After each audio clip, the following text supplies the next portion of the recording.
ಒಂದು ಸ್ಕ್ರಿಪ್ಟರ್ಸ್ ಫೋನ್ ಹಾಡಿಸ್ಕೊಂಡ್ಟಾರ ಎಂತ ಹಾಡೋದು ಜನಪದ ಅಂತ ಹೇಳಿ ಎಲ್ಲಾರು ಮಾಡ್ತಾರಂತೇಳಿ ನಾ ಮಾಡಿದಂಗಾತ್ರಿ ಇಲ್ಲವ್ವ ಲವ್ ಮಾಡಿದಾಗ ಬಡಿ ಕುರುಬರ ನಮಗ ಬಿಟ್ಟವ ನಮ್ಮವ್ವ ಆಕಿ ಅವ್ರಿಲ್ಲವ ನಮ್ಮವ್ವ ಅಂತ ನಾನಂತಲೇ ಅಲ್ಲಲೇ ನೀ ಇರೋದು 6ನೇ ಕ್ಲಾಸ್ ಇದು ಯಾಕೆ ಅನುಭವ ತಗೊಂಡು ನೀ ಏನ್ ಮಾಡ್ತೀವಿ ಓದಲಿ ಚಂದಾಗ ಅಂತ ನಾನು ನೋಡಿ ಬಹಳ ಮಜಾ ಆಸೆ ಆಗಿನ ಕಾಲ ಜನಪದ ಹೇಗಿದ್ರಿ ಊರ ಮುಂದಿನ ಬಾವಿ ಯಾರ ತೋಡಿದರೆ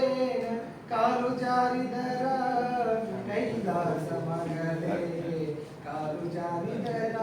ಕೈಲಾಸ ನಾರಿಯ ಮನವು ಜಾರಿದರ ವನವಾಸ ನಾರಿಯ ಮನವು ಜಾರಿದರ ವನವಾಸ ಅತ್ತೆಯ ಮನಿಯಾಗ ಮುತ್ತಾಗಿ ಇರಬೇಕ ಹೊತ್ತಾಗಿ ನೀಡಿದರ ಉಣಬೇಕ ಮಗನೇ ಎತ್ತವರ ಹೆಸರ ತರಬೇಕ ತಂಗಿ ಎತ್ತವರ ಹೆಸರ ತರಬೇಕ ಎಂತ ಅದ್ಭುತವಾದ ಜನಪದಗಳದಾವ ಬಟ್ ಅದ್ರ ಹಾಡೋದು ನಾವು ಬರೀ ಇಷ್ಟ ಪದಗಳು ಮಾತ್ರ ಅದಕ್ಕೆ ಜನಪದ ಸಾಹಿತ್ಯನೇ ಬೇರೆ ಇಷ್ಟ ಪದಗಳನ್ನ ಬೇರೆ ಓಕೆ ಇದೇ ತರ ನಾನು ಒಂದು ಕಾರ್ಯಕ್ರಮಕ್ಕೆ ಹೋಗಿದ್ದೆ ಓಕೆ ಸಾರಿ ನಾನು ಒಂದು ಹಾಸ್ಪಿಟ್ಲಿಗೆ ಹೋಗಿದ್ದೆ ಹಾಸ್ಪಿಟ್ಲಿಗೆ ಹೋದಾಗ ಭಾಳ ಮಜಾ ಅನಿಸ್ತಿತ್ತು ಯಾಕಂದ್ರೆ ಅಲ್ಲೊಂದು ಪೇಷಂಟ್ ಬಂತ ಅವಾಗ ಅದು ಏನ್ ಪೇಷಂಟ್ ಅಂತಂದ್ರೆ ಎಣ್ಣೆ ಕುಡಿದ ಕೇಸ್ ಯಾಕೆ ಎಣ್ಣೆ ಕುಡಿದಂತ ಸ್ವಲ್ಪ ಮೂಲ ನೋಡ್ಕೊತ ಹೋದ್ರೆ ಒಂದ್ ರಾತ್ರಿ ಕರೆಂಟ್ ಹೋದಾಗ ಗಂಡ ಹೆಂಡತಿ ಬೆಲ್ಲಿ ಬೆಳೆಸ್ಕೊಂಡು ಕೂತ್ಕೊಂಡಿದ್ದಾರೆ ಹೆಂಡತಿ ಆ ಕಡೆ ಬಾರಿ ಗಂಡ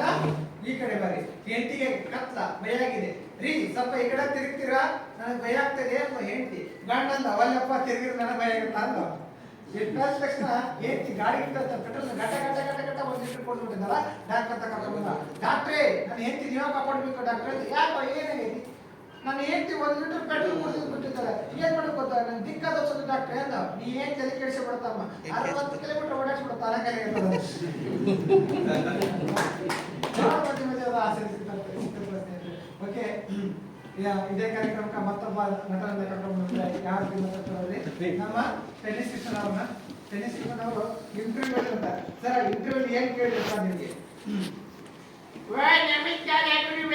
ನಮಸ್ಕಾರ ವಿಧಾನಸೌಧದಲ್ಲಿ ಅಂತ ಕೇಳಿದ್ರ ಹೈಕೋರ್ಟ್ ಎದುರು ಕಡೆ ಇದೆ ಅಂದ್ರೆ ಹೈಕೋರ್ಟ್ ಎಲ್ಲಿದೆ ಅಂತ ಕೇಳಿದ್ರ ವಿಧಾನಸೌಧದ ಎದುರು ಕಡೆ ಇದೆ ಅಂದ್ರೆ ಅವು ಹೇಳಿದ್ರು ಏನ್ ಬರ್ತಾವೆ ಅಂತ ಕೇಳಿದ್ರ ಎಲ್ಲ ಬದಲಾಯಿಸಬೇಕಂದ್ರೆ ನಾನು ಬಂದ್ಬಿಟ್ಟೆ